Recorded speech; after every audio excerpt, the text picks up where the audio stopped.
అరటికాయ బజ్జీని ఎలా చేసుకోవాలో చూసేద్దాం రండి. Hello all, welcome to Subba vlogs. ముందుగా సన్నగా అరటికాయని సర్కిల్స్లో కట్ చేసుకొని అందులో కొంచెం సాల్ట్ వేయాలి. అప్పుడు ముక్కకి సాల్ట్ పడుతుంది.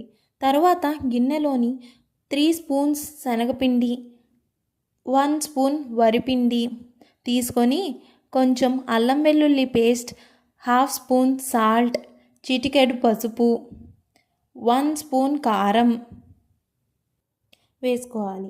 కొంచెం వాము వేసుకొని వాటర్ వేసుకొని ఈ కన్సిస్టెన్సీ వచ్చే వరకు కలుపుకోవాలి. తర్వాత స్టవ్ మీద కళాయి పెట్టుకొని ఆయిల్ వేసుకొని ఆయిల్ వేడెక్కాక ఈ అరటికాయ ముక్కలు ఆ శనగపిండి పేస్ట్లో ముంచి వేసుకోవాలి. అవి లైట్ బ్రౌన్గా వేగినంత వరకు ఉంచి వేగిపోయాక బయటికి తీసుకోవాలి. అలాగే మిగిలిన బజ్జీలన్నీ తీసుకొని వేసుకోవాలండి.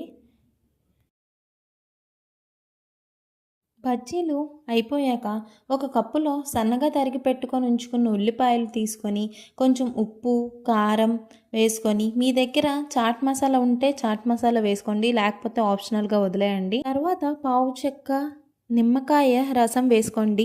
ఒకసారి కలిపి బజ్జీలోకి స్టఫింగ్గా పెట్టుకోండి. అంతే అండి. ట్రై చేస్తే కామెంట్ బాక్స్లో పింక్ చేయండి. Thank you for watching. Please like, share and subscribe.